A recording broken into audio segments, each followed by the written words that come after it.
you guys, and welcome back to my channel, or welcome if you're new here. My name is Emma and I create motherhood and lifestyle content here on YouTube and also over on Instagram. Don't forget to follow me there, hit that subscribe button, and I'm so glad you're here. Today's video is going to be a little different. If you just saw in my recent video, we just announced that we are pregnant with baby number 3.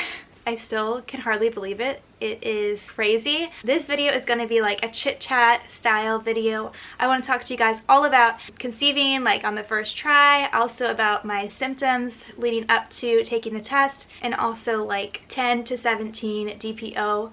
I logged all my symptoms on my phone, so I want to tell you guys about that. And then I want to show you my pregnancy test line progression from 10 DPO to 17 DPO, or I have it to 20 actually.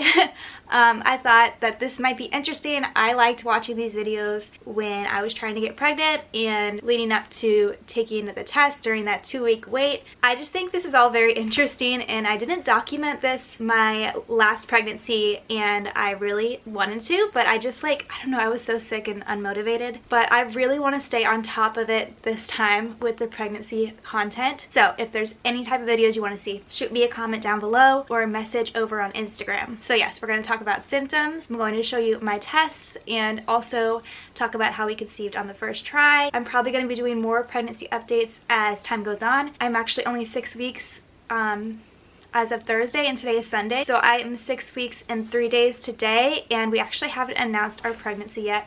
So I'm filming this video ahead of time, but you'll see it later. Okay, so I'm not even sure how to begin. I am not a professional in medical or anything. This is just like my experience, and obviously this doesn't work for everybody. I know so many women struggle with infertility trying to conceive, so I just want to say my heart goes out to you, and I'm praying for you and hoping for the best in your pregnancy childbirth journeys. I just want to give you kind of like the lowdown of how we went about this. I have 2 kids right now. I have a 3.5-year-old son, and then I have a 14-month-old daughter. So in between those 2 pregnancies, I actually had a chemical pregnancy when we were trying to conceive my second baby, and that is basically like an early miscarriage. I got a really faint positive at 10 DPO, and the lines never got darker, and I started bleeding a week later. So that was extremely difficult. Any form of miscarriage, no matter how early or late it is, it's very devastating and heartbreaking, because the minute you see a positive, I feel like your whole mindset changes and you believe your future will be this certain way, and then when it ends up not, it's just like, it's really hard. I felt probably like the most sad I ever was, and yeah, it was kind of depressing, and my heart goes out to you if you are struggling with that or have ever been in that kind of situation. So this time around, we wanted to try in the month of March to conceive. So I only had 3 periods postpartum because my daughter turned 1 in January, and I got my period when she was 11 months old. I was breastfeeding, and usually when I'm breastfeeding, my period doesn't come back for a while. With my son, it didn't come back till he was 14 months old. So with my daughter, it came back when she was 11 months old. And I use the app called PreMom to track my cycles, and if you track a few cycles, it'll update when your ovulation window is, which is usually exactly 2 weeks before your next period. So my cycles are very long. They're actually 37 days long. I think a normal cycle is 28 days, but yeah, mine are 37 days long. I knew when my ovulation window was, and it's as easy as that. We tried for a baby every other day of my ovulation window. So the day of my last period was February 17th, and then the day ovulation day was March 24th for me. So yeah, we basically just tried every other day of my window. Your ovulation window is usually 5 or 6 days long, so that is how we did it. And this app was very helpful to pinpoint when I ovulate. You can also pay attention to your cervical mucus, and there's definitely other ways too. When I was trying to conceive with my second baby, I took the ovulation strips 2 times a day, and it'll actually show you the lines will get darker when you ovulate. Like the first line, I think, gets darker when your ovulation is at a peak, so you know you'll ovulate within 24 hours of that peak. Moving on, I'm going to talk to you about my symptoms. So the week leading up to 10 DPO, which means 10 days past ovulation day, I was feeling very crampy, and my lower area, on and off like a few days in, I was feeling very crampy and bloated usually. I kind of talked about that in my pregnancy test video, but I was feeling crampy and bloated, and I was also having a few cravings. I mentioned like I was having craving for like Mexican like quesadillas, and I was also feeling a little bit thirsty, but those are just some of the little symptoms that I noticed. I definitely had a few like sharp pains along with the cramping, but honestly a lot of people have cramping right before their period, so it's kind of hard to pinpoint if it's like implantation cramping or like my period's coming cramping, but since I was like really paying attention to the symptoms, I really felt like it might have been that I was pregnant or like implantation cramping. So I really thought I was pregnant and had like a strong feeling. 10 DPO, I took the test and I got the positive, and I will show you guys the test right after I talk you through my symptoms. So on 10 DPO, I wrote that I was cramping, I was feeling bloated, and I was feeling tired. And then on 11 DPO, I was cramping,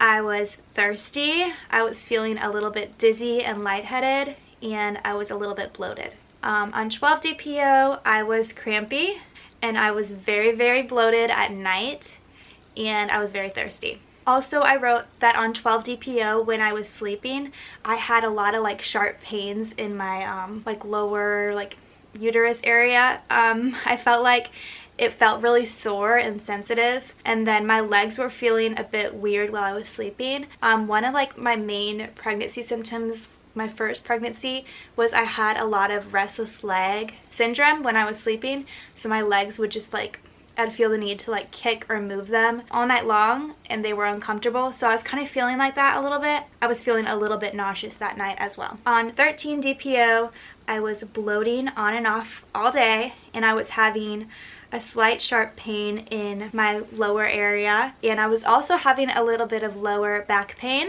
and I was having a little bit of loss of my appetite, so I was having a little bit of food aversions to just eating in general.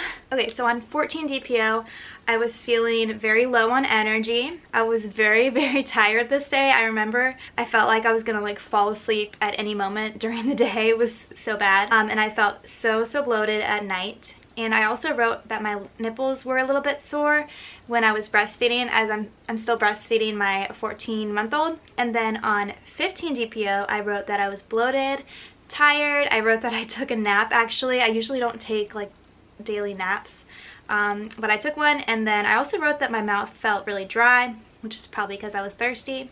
At 16 DPO, I was feeling fine during the day, but I was slightly crampy with a little bit of pain at night, and I was also bloated.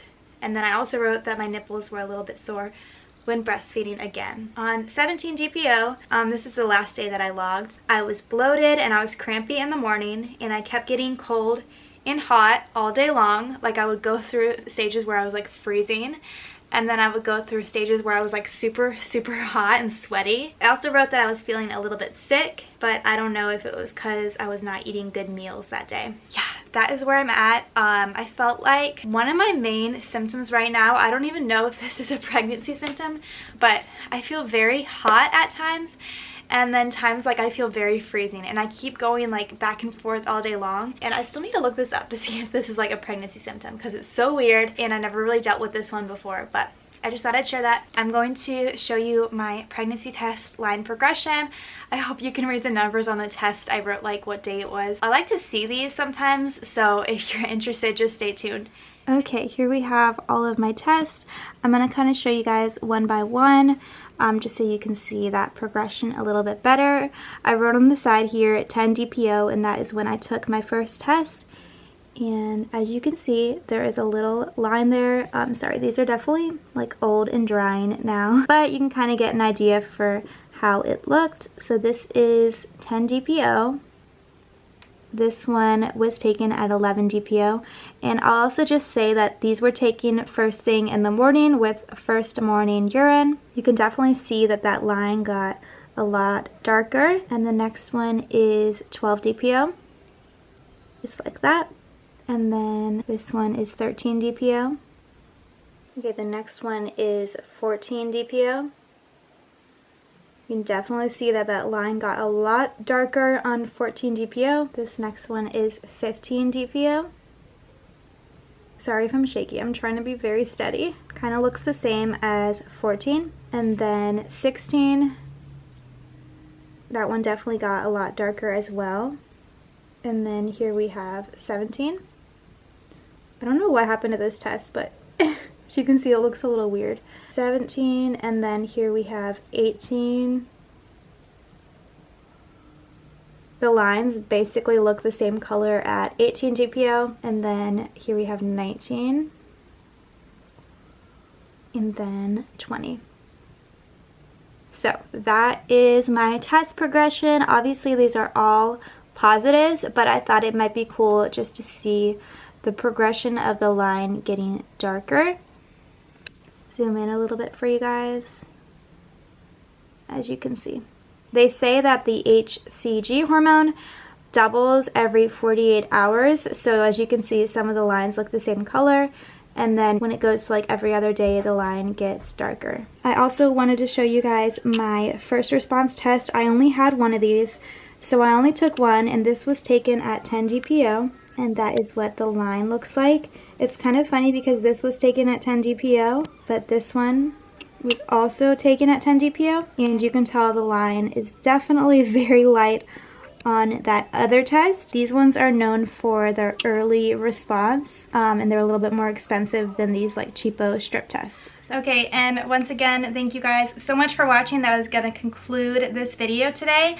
I hope you guys enjoyed. I hope you stick around and subscribe and follow along our journey to baby number 3. We are all very, very excited. I'm actually super nervous to be pregnant again because I am a stay-at-home mom to my 2 kids, and as you can imagine, being like pregnant with all the pregnancy symptoms as well as like taking care of babies all day long is gonna be hard, but I know I can do it. I know I was made for this. I'm just so stinking excited and ready for another baby. So I hope that you guys enjoyed. Let me know in the comments below if you are pregnant, trying to conceive, or just interested in this kind of stuff. I would love to know and chat. And yeah, thank you guys so much for watching, and I will see you guys in my next video. Bye!